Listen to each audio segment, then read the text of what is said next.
SSC stenographer Hindi dictation गति 100 शब्द प्रति मिनट। Be ready. 3, 2, 1 स्टार्ट। अध्यक्ष महोदय, मेरा अत्यंत महत्वपूर्ण प्रश्न यह है कि हमारे क्षेत्र में अनुसूचित जाति एवं अनुसूचित जनजाति के लोग निवास करते हैं। यहाँ पर बिजली के तार टूटने, चोरी होने की घटनाएं बहुत होती हैं, परंतु आज दिनांक तक इन घटनाओं को रोकने की व्यवस्था दुरुस्त नहीं की गई है। इस संबंध में जनप्रतिनिधियों द्वारा सुचारू विद्युत व्यवस्था दुरुस्त करने के लिए अवगत कराया था, किंतु विभाग द्वारा ध्यान नहीं दिया जा रहा है और न ही समुचित कार्यवाही की जा रही है। इस अव्यवस्था के कारण अनुसूचित जाति, अनुसूचित जनजाति के लोग अंधेरे में रहने के लिए विवश और मजबूर हो रहे हैं। अब ग्रामवासी विद्युत के अभाव में सिंचाई, पढ़ाई, पानी जैसी मूलभूत सुविधाओं से वंचित हो रहे हैं। बिजली के अभाव में उनका विकास पूर्ण रूप से बाधित हो रहा है, जबकि वास्तविक रूप से अनुसूचित जाति, अनुसूचित जनजाति का विकास करना केंद्र और राज्य सरकार की प्राथमिकता होना चाहिए। ऊर्जा विभाग के प्रशासन को अपने कर्तव्य के प्रति सजग रहना चाहिए। इस गैर जिम्मेदार रवैया की वजह से सारा गांव अंधकार ही अंधकार में रह रहा है, जिसके कारण निवासियों में असंतोष है। पैरा। अध्यक्ष महोदय, मेरा विधानसभा एक आदिवासी बाहुल्य क्षेत्र है।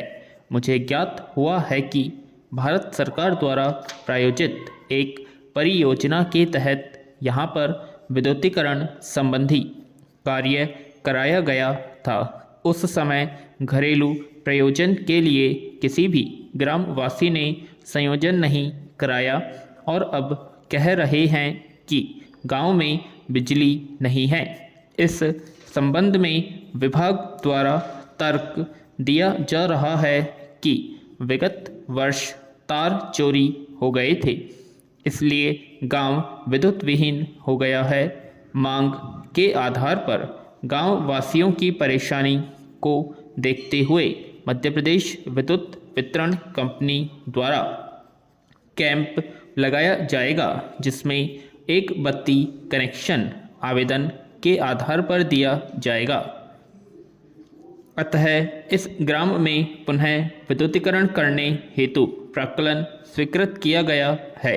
निश्चित समय सीमा में विद्युत प्रदाय करने के संबंध में आदेश जारी किए गए हैं। कार्य शीघ्र पूर्ण कराए जाने के प्रयास किए जा रहे हैं। अतः यह कहना सही नहीं है कि ग्रामवासियों में किसी प्रकार के आक्रोश जैसी स्थिति निर्मित हो रही है। पैरा। प्रिय बच्चों, आपने ज्वार भाटा के बारे में अवश्य सुना होगा। समुद्र का जल प्रतिदिन 2 बार चढ़ता और 2 बार उतरता है, इसलिए चंद्रमा और सूर्य के आकर्षण के कारण बार बार समुद्र के जल में चढ़ाव उतार होता है। चंद्रमा आकर्षण में दूरत्व वर्ग के हिसाब से कमी होती है।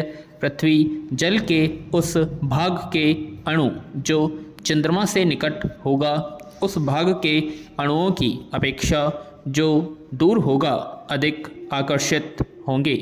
चंद्रमा की अपेक्षा पृथ्वी से सूर्य की दूरी बहुत है, पर उसका पिंड चंद्रमा से बहुत ही बड़ा है।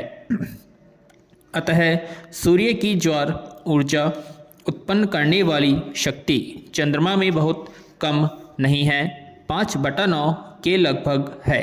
सूर्य की यह शक्ति चंद्रमा कभी कभी चंद्रमा की शक्ति के प्रतिकूल होती है, पर अमावस्या और पूर्णिमा के दिनों की शक्तियाँ परस्पर अनुकूल कार्य करती है, अर्थात जिस अंश में एक ज्वार उत्पन्न करेगी उसी अंश में दूसरी भी ज्वार उत्पन्न करेगी।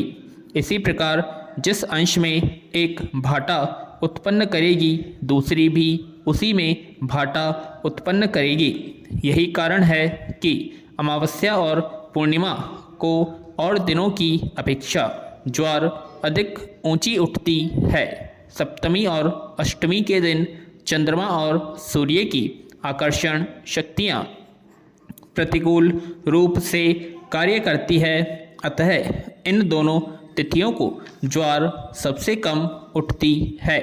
पैरा ज्वालामुखी प्राय वेग से बाहर निकलने वाले पदार्थ भूगर्भ में स्थित प्रचंड अग्नि के द्वारा जलते या पिघलते हैं और संचित भाप के वेग से ऊपर निकलते हैं। ज्वालामुखी पर्वतों से राख, ठोस और पिघली हुई चट्टानें, कीचड़, पानी, धुआं आदि पदार्थ निकलते हैं। पर्वत के मुंह के चारों ओर इन वस्तुओं के जमने के कारण ऊंचा किनारा सा बन जाता है। कहीं कहीं पर प्रधान मुख के अतिरिक्त बहुत से छोटे छोटे मुख भी इधर उधर दूर दूर तक फैले हुए होते हैं। ज्वालामुखी पर्वत प्राय समुद्रों के निकट होते हैं। प्रशांत महासागर में जापान से लेकर पूर्वीय द्वीप समूह तक अनेक छोटे बड़े ज्वालामुखी पर्वत है। इन ज्वालामुखी के संबंध में कहा जाता है कि अकेले जावा जैसे छोटे द्वीप में के 49 टीले हो सकते हैं।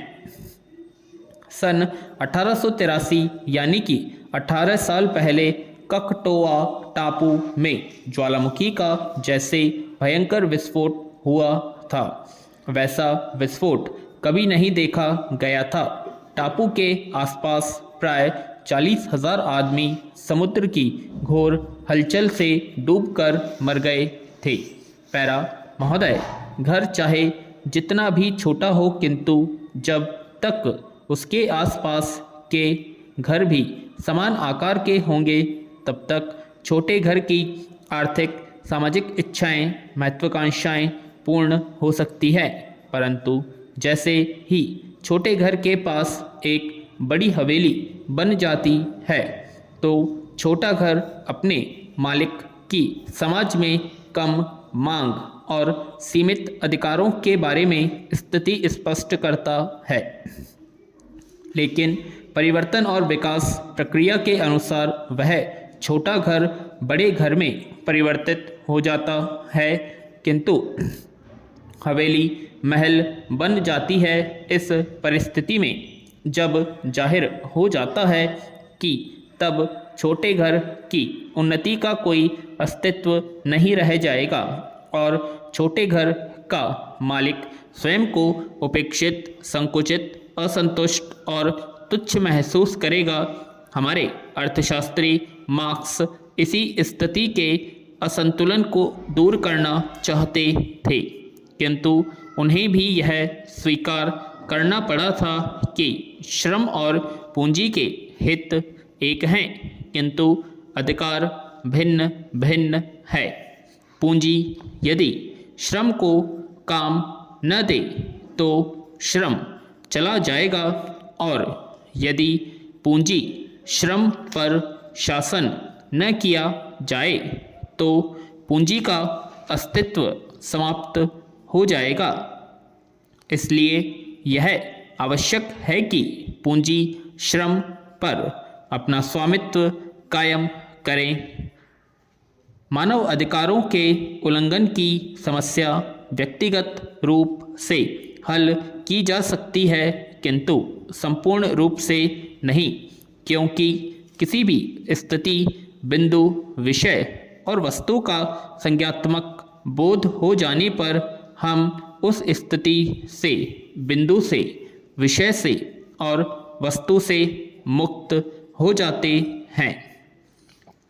जैसे ही हमें परतंत्रता का बोध होता है, हम परतंत्रता से मुक्त होकर स्वतंत्र हो जाते हैं। अमृतत्व का बोध होते ही हम जान लेते हैं कि मृत्यु सिर्फ एक स्थिति है, अंत नहीं, और जिसका अंत नहीं हो अमर है विराम।